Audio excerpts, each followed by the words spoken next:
Hey guys, how are you all doing today? My name is Franchise Fanatic, and welcome back to the channel. Today what I have for you guys is yet another movie review, yet another video with the hat on.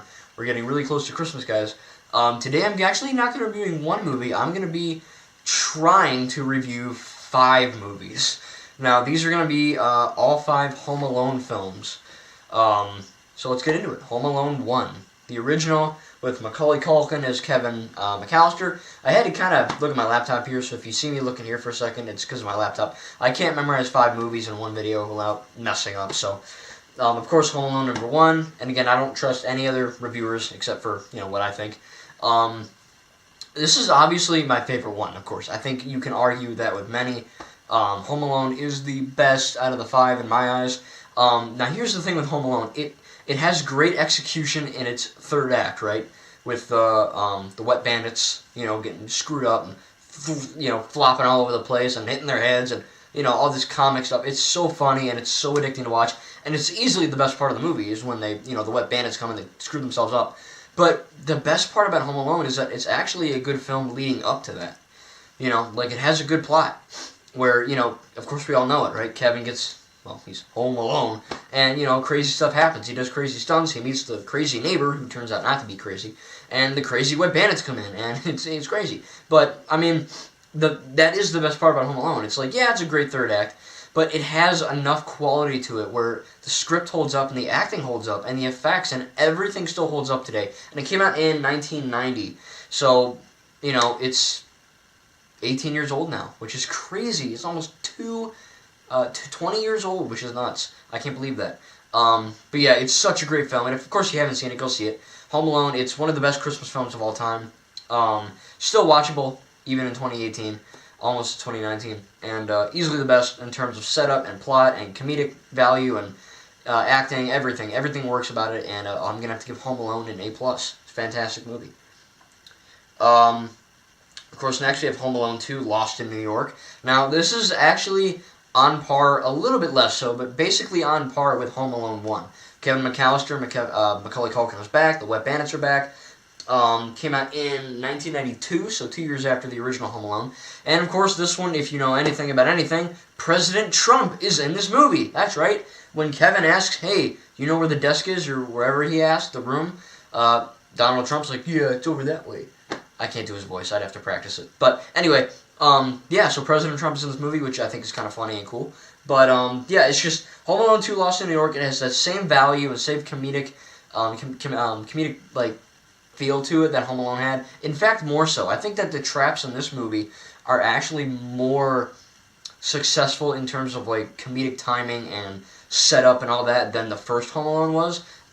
So definitely, I think out of all 5, Home Alone films, this is by far the best traps in a movie. I remember watching this with my friend when we were, younger, and it was just so much fun to watch.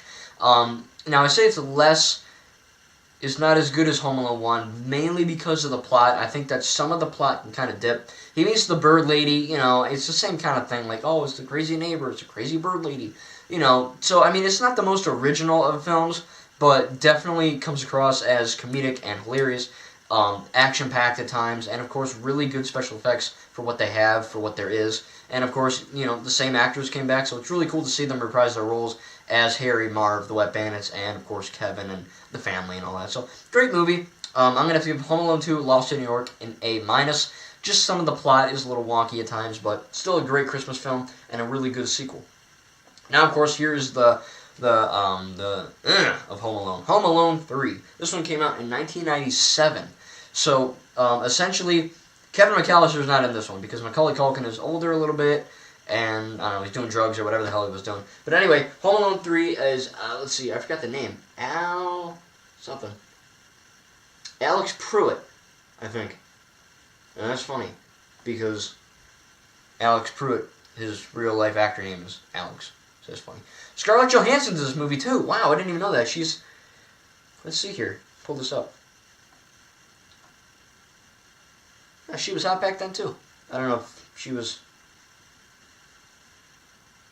Huh.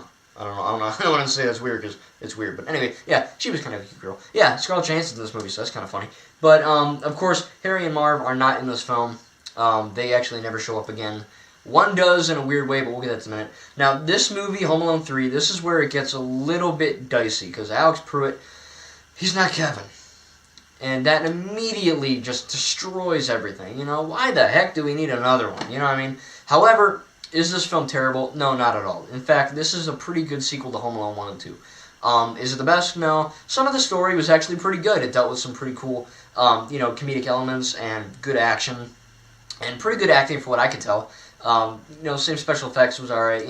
It kind of relies on the slapstick. I don't know. Home Alone 1 and 2 relied on the slapstick a lot, but it worked. It was really funny because of the acting. This one, the bandits, or the robbers in this movie are likable, but some of it comes off as cheesy and kiddie, whereas Home Alone 1 and 2, yeah, kids can watch it, but that's an all-ages film.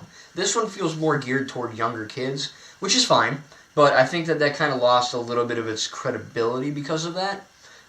Again, though, comedic timing, pretty good. Acting, fair across the board. So I'm going to have to give Home Alone 3 a B. Definitely not the best, definitely not the worst. But, pretty good. Now, of course, we have Home Alone 4, Taking Back the House. This came out in 2002, and, yeah. Home Alone 4. Yeah. So anyway, so this is Kevin McAllister is back. Wow, yeah, forgot he was in this. Shoot. But it's not Kevin, what the hell's his name? Macaulay Culkin.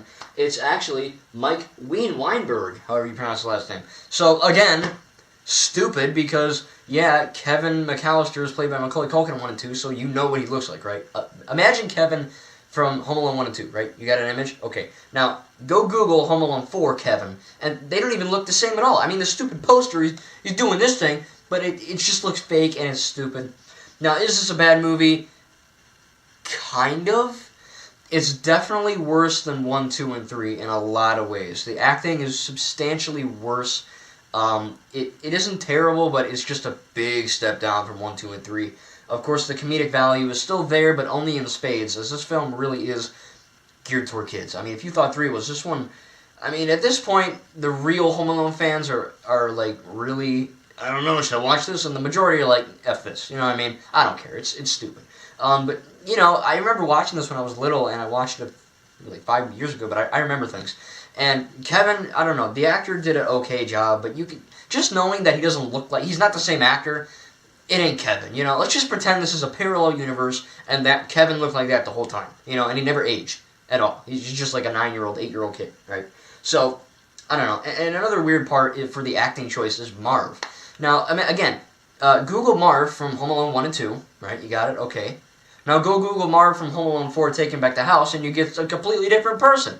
So when he says, oh, I'm Marv, you don't go, oh, yeah, cool, that's Marv. You go, wait, what? That's Marv?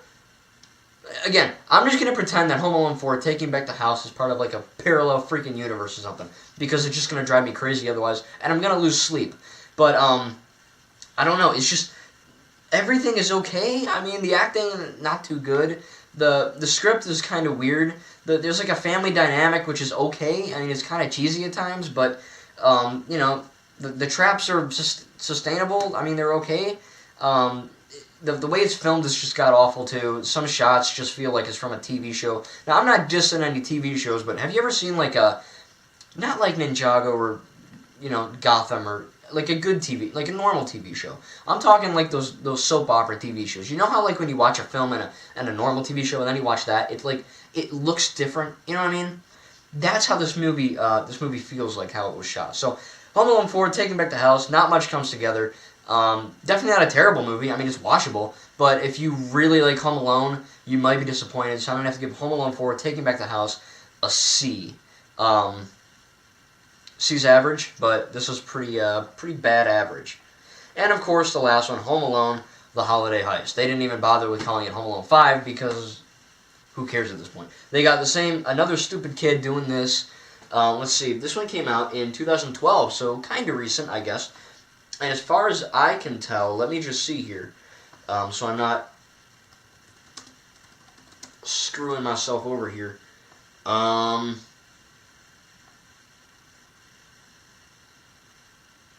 Jesus. Okay. I googled Home Alone 6, and it's a fan film. It came out in 2014, but I'm not reviewing that because it's not a real film. But, so I'm glad. Home Alone The Holiday Heist is the 5th and final Home Alone film, as far as I know, unless they reboot it with Macaulay or something. But, so let's see here. 8-year-old, whatever the heck his name is, Finn Baxter, played by Christian Martin.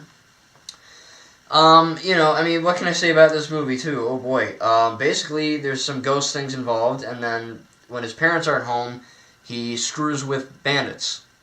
So it really takes away the whole thing of, oh, they forgot the kid, and he takes action in fun and comedic ways. This is like, oh, he's provoking them when they're not home, like a little bitch. So, I don't know, this movie really doesn't work. The Holiday Heist, I mean, it's trying to, I can tell it's trying to be its own thing. You know, it's not Home Alone 5. It's like the Holiday Heist, you know, it's a completely different thing. But you can tell this was a straight-to-DVD film, and it shows. I mean, it's not filmed too well. The acting's pretty poor. This is probably the worst acting in any of the films. No one really cares at this point, and if you do care, good for you. You know, I always go to movies with, I always care, you know, because it's a different film. It might rule, who knows, you know, it might suck, who knows. But Home Alone, the Holiday Heist, it really doesn't live up to any big expectations as far as I can tell. The traps, you know, what are they going to do? It's not your typical Home Alone film, as they were trying to, I guess, reboot it by not calling it 5, just the Holiday Heist. But it didn't really work, as you could tell, there's no more. So essentially, guys, Home Alone I'm sorry, Home Alone the Holiday Heist, really not worth your time, and I'm going to have to give this a C as well. Not much really good happens. And again, I don't trust anyone's else opinion, even though this got a 2 out of 5, a 3 out of 10, and a 4 out of 5. I mean, you know, good, bad, whatever. It's what I think that matters, and, you know, you guys should do that too. But definitely watch my videos, though. But yeah, I don't know, this was definitely on par with 4, just not too good, you know. Really, so I'm going to, you know, give that one a C, like I said. So really, guys, in the end, Home Alone, it's a great, and it's also a troubled franchise. I would say that Home Alone and Home Alone Lost to New York are the best of the best, right? These ones are the classics. These ones earn the title of classic, right? Because they're still funny and they're still great today. Home Alone 3, good movie, if you like it. Definitely not worthy of, you know, a classic, but it's certainly a watchable, fun film. Home Alone 4, it's watchable, but it really doesn't have much to offer. And, of course, The Holiday Heist is the same thing. It just kind of goes back on everything. Well, trying to be a new thing, but doesn't really work in that process. So, I hope you guys like my Home Alone 5 film review. I try not to make this too long while also not being too short. So you'll have to tell me in the comments if I did a good job or what you think about all the Home Alone films. Which one's your favorite and which one's your least favorite. So thank you guys very much for watching. Stay tuned for more awesome content very soon. And we will see all of you guys in the next video.